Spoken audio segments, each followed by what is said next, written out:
દર્શક મિત્રો, કાલનો દિવસ કેવો એટલે કે એક એવો કાર્યક્રમ કે જેમાં આવતીકાલનું પંચાંગ, દિન વિશેષ અને દિવસ રાતના શુભચો ઘડ્યા આપણને કિશન મહારાજ પાસેથી જાણવા મળે છે। કાર્યક્રમની મધ્યમાં મહારાજ એક વિશેષ અને રસપ્રદ મુદ્દા ઉપર ચર્ચા કરશે, તમારી તમામ સમસ્યાઓનું નિરાકરણ આપશે અને કાર્યક્રમના અંતમાં આપણે વાત કરીશું આવતીકાલે જેમનો જન્મદિવસ છે તેમનું આવનારું વર્ષ કેવું રહેશે, ખાસ ટેરો કાર્ડના માધ્યમથી જાણીશું। તો આ તમામ માહિતી આપવા માટે આપણી સાથે જોડાઈ ગયા છે કિશન મહારાજ। દર્શક મિત્રો સૌને મારા પ્રણામ, નમન, વંદન, સ્નેહથી સ્પંદન, દિલથી અભિનંદન। ગણપતિ બાપા મોર્યા। કાલથી આપણે ગણપતિ બાપા મોર્યા હા શરૂ કરવાનું છે। કાલે સરસ મજાનો ભગવાન ગણપતિનો દિવસ, સૌને ખૂબ શુભેચ્છા। ભગવાન ગણપતિ બાપા તમારા ઘરે સરસ મજાની આનંદી લઈને આવે, સરસ મજાના કામો થાય તમારા। ભગવાન ગણપતિ તમારા દરેક વિઘ્નોને હારે અને સરસ મજાના કામ કરાવે તેવી શુભેચ્છા। આવતીકાલનો દિવસ કેવો આપણે વાત કરવામાં આવે તો પંચાંગ, દિન વિશેષની દરેક મુદ્દા ઉપર વાત કરવાની છે। કાલે ગણપતિનું મુહૂર્ત, કઈ રીતે ગણેશ પૂજા કરવી તેની વિશેષ વાત કરવાની છે આજે। તો દર્શક મિત્રો સૌ સાંભળે, નોટ પેન જોડે રાખવી હોય તો રાખે અને તમારે જે પણ પ્રશ્ન છે તેનો ચોક્કસથી જવાબ મળશે। શરૂઆત કરીશું પંચાંગથી। જી બેન।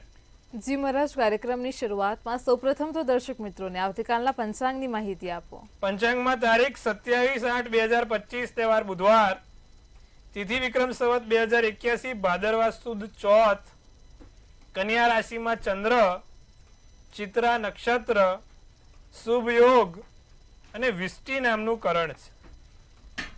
પંચક કે વિછોડો આવતીકાલે દેખાતો નથી, કાલે નથી પંચક કે નથી વિછોડો। સૂર્ય રાશિ સિંહ છે, ચંદ્ર રાશિ કન્યા છે। હવે સવારના 6:19 સૂર્યોદય છે અને સૂર્યાસ્ત સાંજે 7:03 કલાકનો છે। 8:50 ચંદ્રોદય, ચંદ્રાસ્ત 8:50 પરિવાર। જે અભિજીત મુહૂર્ત છે તે કાલે બુધવાર બપોરે અભિજીત મુહૂર્ત હોય આમ તો, પણ આવતીકાલે બુધવાર હોવાથી અભિજીત મુહૂર્ત નથી। રાહુકાળ બપોરે 3:52 થી 5:27 નો છે, એટલે કે આ 3:52 થી 5:27 માં કોઈ સારા કામ ના થાય। ભગવાન ગણેશની મૂર્તિ આમાં નહીં મૂકવાની, વિશેષ વાત। 3:52 થી 5:27 રાહુકાળ છે, ધ્યાન રાખજો દર્શક મિત્રો। એટલે હમણાં આપણે ચોઘડિયામાં વાત કરીએ એટલે કાલે ખાસ આ ધ્યાન રાખવાનું છે। જી બેન। જી મહારાજ, કાર્યક્રમમાં આગળ હવે દર્શક મિત્રોને આવતીકાલના દિન વિશેષની માહિતી આપો।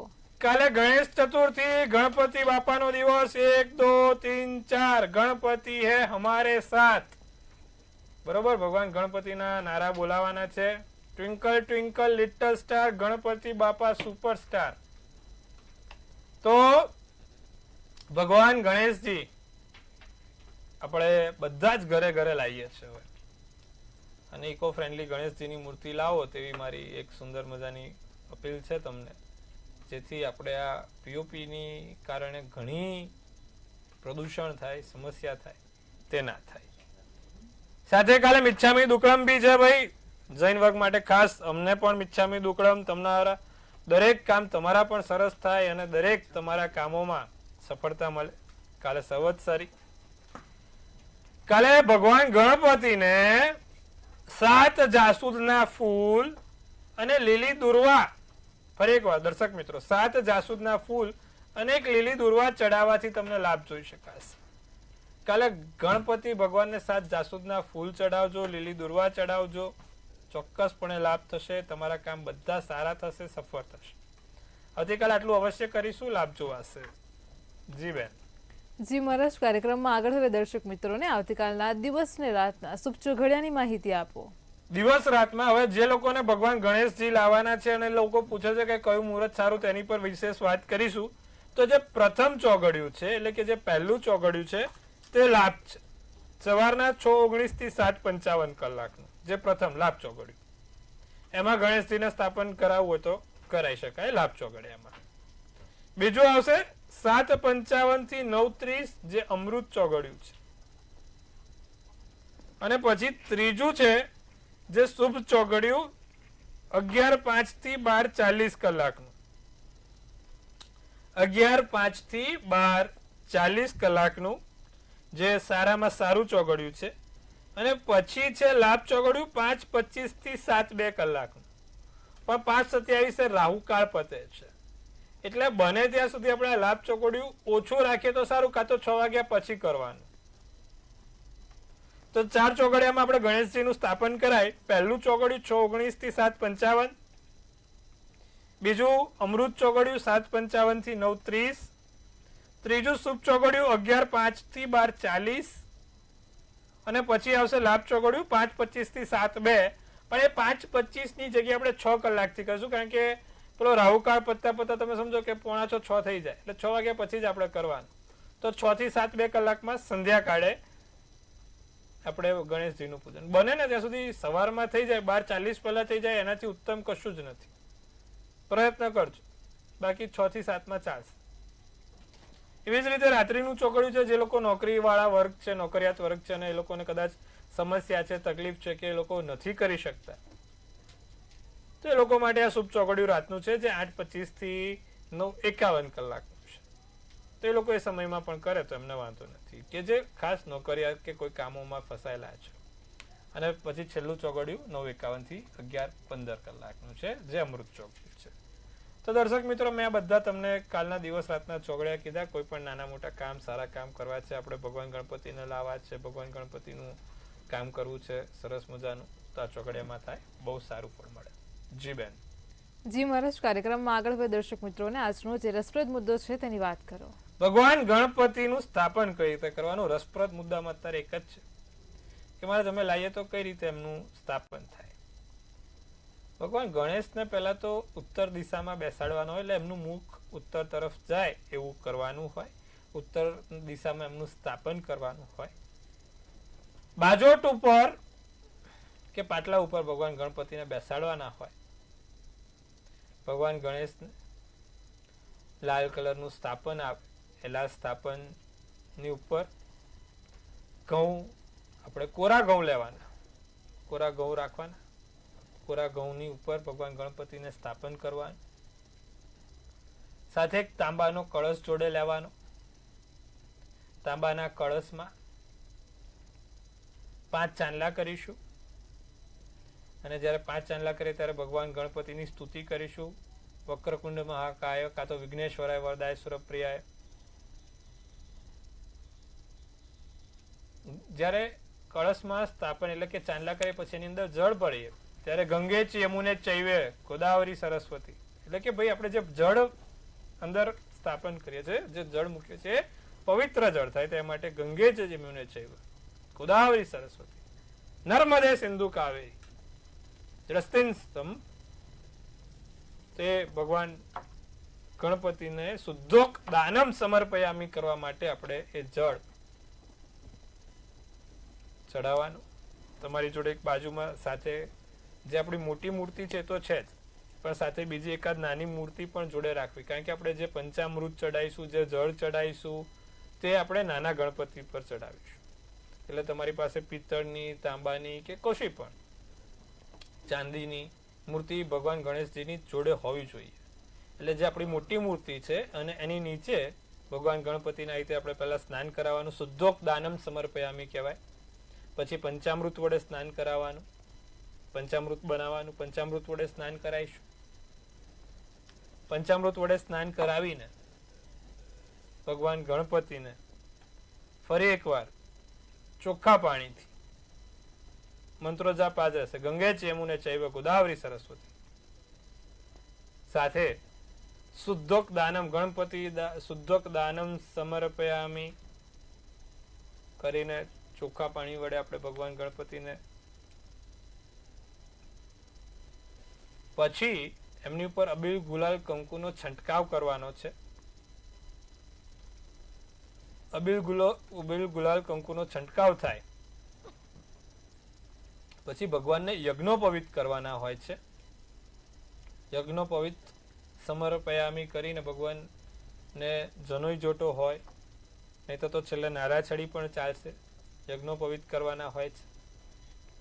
યજ્ઞોપવિત કરીને એમના 2 પત્ની રિદ્ધિ અને સિદ્ધિનું સ્થાપન કરવાનું હોય છે. એ રિદ્ધિ સિદ્ધિને સ્થાપન કર્યા પછી એમની પર પણ ચાંદલો, કંકુનો ચાંદલો, ચોખા ₹1 નીચે એમને મૂકવાના હોય છે. લક્ષ્મી કહેવાય એટલા માટે. અને પછી એ ભગવાન ગણપતિને કપૂરી પાન હોય ત્યાં, જે તમારી મોટી મૂર્તિ છે ત્યાં નીચે, એટલે કે કાં તો જમણી બાજુ કાં તો નીચે એમને પ્રસ્થાન કરાવવાનું હોય છે. પછી જે તમારી મોટી ગણેશજીની મૂર્તિ છે ત્યાં એમને કંકુનો ચાંદલો, અબીલ ગુલાલ કંકુનો ચાંદલો સરસ મજાનો થોડોક છંટકાવ કરીને ભગવાનને ભોગ ધરાવવાનો. ભગવાનને ભોગ ધરાવીને થાળ કરવાનો. આ સમયમાં ફરી એકવાર એક કળશ જોડે હોવો જોઈએ તાંબાનો, જેની પર શ્રીફળ હોય. શ્રીફળને નાળાછડી બાંધવાની, તાંબાના લોટાને પણ નાળાછડી બાંધવાની, એ બાજુમાં રાખવાની. અને દરરોજ જે સવાર સાંજ ભગવાન ગણપતિનો થાળ અને આરતી કરવાની. તમારા આટલું કરશો ને, ભગવાન ગણપતિ તમારા ઘરમાં ચોક્કસથી એકવાર તો દર્શન કરવા આવશે. કયા રૂપમાં ક્યાં આવે છે ખબર નથી, પણ આવે છે. અને ભગવાન ગણપતિ તમારી દરેક ઈચ્છાઓ પૂરી પાડે છે. નિત્યક્રમ પ્રમાણે ભગવાન ગણપતિનો થાળ અવશ્ય થાય, આરતી અવશ્ય થાય, તેનું ધ્યાન રાખજો. સાથે અમુક લોકોનો પ્રશ્ન હોય છે કે ભગવાન ગણપતિને કેટલા દિવસ માટે ને કેટલા વર્ષ માટે કરી શકાય. એકી સંખ્યા હોય, એકી સંખ્યામાં આપણે કરી શકાય. 1 વર્ષ, 3 વર્ષ, 5 વર્ષ, 7 વર્ષ ને 9 વર્ષ. બને ત્યાં સુધી 9નું લોકો ઓછું કરે છે, પણ 1, 3, 5, 7 તો આ વર્ષો સુધી તમે ભગવાન ગણપતિને લાવી શકો છો. 9 વર્ષ પણ બહુ જ સારા છે. 9નો આંકડો મંગળનો આંકડો, ભગવાન ગણપતિ બિરાજમાન થાય. કેટલા દિવસ માટે? તો દિવસમાં પણ સેમ રહેશે. 1.5 દિવસ, 3 દિવસ, 5 દિવસ, 7 દિવસ, 10 દિવસ માટે તમે લાવી શકો છો. ભગવાન ગણપતિને જ્યારે પણ તમે લોકો પૂજા પાઠ કરો ત્યારે લાલ વસ્ત્રમાં જો કરો તો એનાથી ઉત્તમ ફળ નથી સારું મળતું. ઉત્તમ ફળ લાલ વસ્ત્રમાં જ મળે છે. ભગવાન ગણપતિનો જે વસ્ત્ર છે લાલ કલર છે, એટલે ભગવાન ગણપતિને લાલ વસ્ત્ર અથવા તો લાલ જબ્બો પહેરીને ભગવાન ગણપતિની પૂજા થાય, ફળ સારું મળે. એમાંય કાલ બુધવારનો દિવસ છે, ભગવાન ગણપતિનો જ દિવસ. બહુ સારું છે, સોનામાં સુગંધ પડે એવું છે. બધા ભગવાન ગણપતિને લાવે ને એના ઘરે કોઈ ચિંતા નહીં. એવું કાંઈ હોતું નથી કે આટલા વર્ષમાં, મેં કીધું એ પ્રમાણે આટલા વર્ષ આટલા દિવસમાં તમે કરી જ શકો. એટલે દર્શક મિત્રો બધા લાવજો ભગવાન ગણપતિને, આજુબાજુ વાળાને બોલાવજો, ગણપતિ બાપા મોર્યા કરાવજો, અને ભગવાન ગણપતિ તમારા દરેક કામ રંગે ચંગે પૂરા કરે તેવી શુભેચ્છાઓ. જી બેન. જી મહારાજ, તમામ દર્શક મિત્રોને ખૂબ સરસ માહિતી આપી છે. કાર્યક્રમમાં આગળ હવે આપણે રાશિ ભવિષ્યની શરૂઆત કરીએ. સૌપ્રથમ તો મેષ, વૃષભ અને મિથુન રાશિના જાતકોનો આવતીકાલનો દિવસ કેવો છે તે જણાવો. મેષ રાશિ વાળાને કાલે વાણી વર્તન બને એટલા વહેલા સુધારવા. જૂની ભૂલોને યાદ ના કરતા, જૂની ભૂલો યાદ આવે છે, ગયું એ વીતી ગયું, એ પતી ગયું. મિત્રો સમસ્યા સર્જી શકે છે. કોઈ વસ્તુ ખોવાય નહીં તેનું ધ્યાન રાખજો. વાદળી શુભ કલર, શુભાંક 9. વૃષભ રાશિને વાદ વિવાદ તથા ઘર્ષણ રહ્યા કરે. બોલવાનું થાય, વાદ વિવાદ રહે. ધન પ્રાપ્તિનો યોગ બહુ જ સારો જોવા મળે છે. તમારા સંબંધો ગાઢ બનશે. સંતાન તરફથી લાભ થશે. પીળો શુભ કલર, શુભાંક 6 રહેશે. મિથુન રાશિ, રિયલ એસ્ટેટ અને લોખંડના વેપારથી ફાયદો થાય. જે લોકોનું કામ રિયલ એસ્ટેટ એટલે કે જમીન મકાનથી છે, લોખંડથી છે, એ લોકો માટે કાલે દિવસ સારો જશે. સામાજિક કામ, સમાજને લગતા કામો કરી શકો છો. સમાજને લગતા કામથી આગળ વધશો. જીવન સાથી જોડે વાદ વિવાદ રહ્યા કરે, થયા કરે. વસ્તુ સાચવીને અને સંભાળીને રાખવી. સફેદ શુભ કલર, શુભાંક 7 રહેશે. જી મહારાજ, કાર્યક્રમમાં આગળ હવે કર્ક, સિંહ અને કન્યા રાશિના જાતકોનો આવતીકાલનો દિવસ કેવો છે તે જણાવો. કર્ક રાશિનો દિવસ બહુ જ સારો જાય, આનંદમય દિવસ જાય, લાભ દિવસ જાય. ધંધામાં ઉધાર આપવું કે લેવું નહીં, ખાસ ધ્યાન રાખે. મિત્રો સાથે સંબંધ લાગણી વાળા બનશે. નજીકમાં ગાઢતામાં મિત્રો સાથે આવી શકો, ધાર્મિક કામ કરી શકો, કાળો શુભ કલર, શુભાંક 9 રાશિ. સિંહ રાશિ, વધુ કામથી સ્વાસ્થ્ય ઉપર વધુ કામથી અસર ના પડે. બહુ કામ કરો ને પછી થાકી જવાય જલ્દી. સિંહ રાશિ વાળા, પગમાં દુખાવો રહે છે, સોજા રહે છે, ધ્યાન રાખજો. ઘરેથી નીકળતા પેલા વડીલોના આશીર્વાદ લઈને નીકળજો. કોર્ટ કચેરી કે પોલીસ કે અન્ય કામ હોય એમાં સફળતા દેખાય છે. જાંબલી શુભ કલર, શુભાંક 2 છે. કન્યા રાશિ, સંધ્યાકાળ પછી દિવસ સારો જાય, એટલે કે સંધ્યાકાળ પછી કોઈ નાના મોટા લાભ થાય અથવા સારા સમાચાર મળે. માતા પિતાથી લાભ છે, માતા પિતા તરફથી સમાચાર સારા મળે. રોકાણ માટે દિવસ બહુ જ સારો ને શુભ છે. તબિયત ધીરે ધીરે સુધારા ઉપર છે. નારંગી તમારા માટે શુભ કલર ને શુભાંક 1 છે. જી બેન. જી મહારાજ, કાર્યક્રમમાં આગળ હવે તુલા, વૃશ્ચિક અને ધન રાશિના જાતકોનો આવતીકાલનો દિવસ કેવો છે તે જણાવો. બને એટલો ઘરમાં વાદ વિવાદ ટાળજો અને તમારા કોઈકની જોડે ગેરસમજ ચાલી રહી છે તો ખાસ કરીને દૂર કરજો. એકબીજા સાથે સંબંધો સારા મધુર રહેશે. તમારા પ્રિય મિત્રની સલાહથી આશાનું નવું કિરણ જાગે. પીળો શુભ કલર, શુભાંક 8 રહેશે. વૃશ્ચિક રાશિની જો વાત કરીએ તો કિંમતી વસ્તુઓનું ધ્યાન રાખવું ખૂબ જરૂરી છે. નવા મિત્રો મળે, નવા મિત્રો જોડે બહાર જવાય, હરવા જવાય, ફરવા જવાય. કોઈ ભવિષ્યલક્ષી નાની મોટી યોજનાઓ બનશે. પરિવારની તબિયતનું સ્વાસ્થ્ય ધ્યાન રાખવું. સફેદ શુભ કલર, શુભાંક 4 છે. ધનરાશિ, ધન સાચવે, ખોટા ખર્ચા બહુ થાય છે. ધારેલા કામ છે, મનગમતા કામ છે તે પૂર્ણ થશે. મતભેદ ના કરવો, સમજ્યા વિના કોઈ પણ કાર્ય ના કરવું. સોનેરી શુભ કલર, શુભાંક 1 છે. જી બેન. જી મહારાજ, કાર્યક્રમમાં આગળ હવે મકર, કુંભ અને મીન રાશિના જાતકોનો આવતીકાલનો દિવસ કેવો છે તે જણાવો. મકર રાશિ, શેર બજારમાં રૂપિયાનું રોકાણ બને ત્યાં સુધી કાલે ના કરતા. કોઈ પણ જગ્યાએ પૈસા આડાઅવડા વિચારતા પહેલા ધ્યાન રાખજો. નિર્ણય લેતા પહેલા વિચારજો. એટલે ટૂંકમાં કાલે જે પણ કામ કરો ને સમજી વિચારીને કરવાનું છે. રોકાયેલા નાણાં પાછા નહીં આવે. ગયું એ પછી પતી ગયું. બરાબર, ધ્યાન રાખીશું. અને ઉર્જાનું સ્તર બહુ જ સારું છે, ઊંચું છે. લાલ શુભ કલર, શુભાંક 9 છે. કુંભ રાશિ, શુભ સમાચાર મળે, સારા સમાચાર મળે. કોઈ સારા એવા કામ થશે. સહકર્મચારીથી તમારું મનોબળ વધશે. પરિવારના સભ્યોથી તમારી સમસ્યા સમજાશે. ઈજા કે અકસ્માત ના થાય તેનું ધ્યાન રાખજો. રાતો શુભ કલર, શુભાંક 7 રહેશે. મીન રાશિ, વેપારી વર્ગ માટે દિવસ સારો છે. બાકી રકમ પાછી મળશે. પરિવારમાં કાર્યોમાં ક્યાંક ને ક્યાંક વ્યસ્તતા દેખાય છે. પારિવારિક કામોમાં અટકી જવાય. બહારના ખાનપાન પર વિશેષ ધ્યાન આપવાનું ટાળજો. વાદળી શુભ કલર, શુભાંક 6 રહેશે. જી બેન. જી મહારાજ, કાર્યક્રમમાં આગળ વાત કરીશું. આવતીકાલે જેમનો જન્મ દિવસ છે તેમનું આવનારું વર્ષ કેવું રહેશે, ખાસ ટેરો કાર્ડના માધ્યમથી જણાવો. કાલે જેનો પણ જન્મદિવસ છે, મંતવ્ય ન્યૂઝ ટીમ તરફથી આપ સૌને ખૂબ શુભેચ્છા. તનથી તંદુરસ્ત, મનથી મલકાતા અને ધનથી છલકાતા રહો.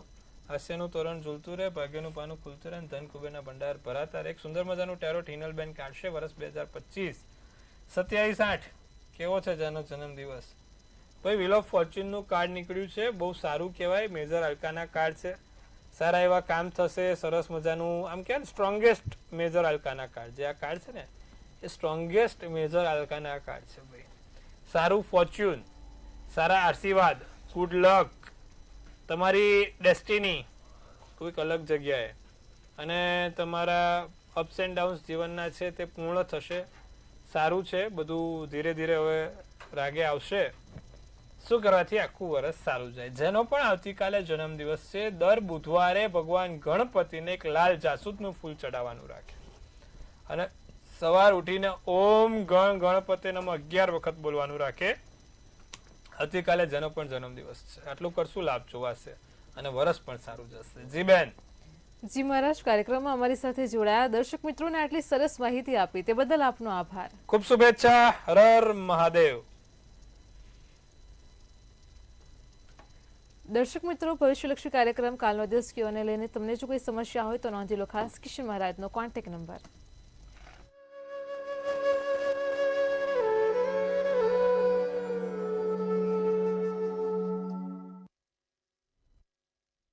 ભવિષ્યલક્ષી કાર્યક્રમ કાલનો દિવસ કેવમાં કિશન મહારાજ આવતીકાલથી ગણેશ ચતુર્થીની શરૂઆત થઈ રહી છે તેને લઈને ખાસ સ્થાપન માટેના મુહૂર્ત કયા છે અને શું ધ્યાન રાખવું જોઈએ, કેવી રીતે ભગવાનનું સ્થાપન કરવું જોઈએ, કેવી તૈયારી કરવી જોઈએ તેને લઈને ખૂબ સુંદર માહિતી આપી છે. ફરી એકવાર યુટ્યુબ ચેનલમાં કાર્યક્રમ નિહાળજો, તમારા પરિવારજનો મિત્રોને પણ શેર કરજો, સાથે જ લખીને જણાવજો કોમેન્ટમાં કે તમને અમારો કાર્યક્રમ કેવો લાગે છે. આવતીકાલે ફરી મળીશું આવા જ એક નવા અને રસપ્રદ મુદ્દા સાથે. ત્યાં સુધી પળે પળની અપડેટ મેળવતા રહો માત્ર મંતવ્ય ન્યૂઝ પર. નમસ્કાર.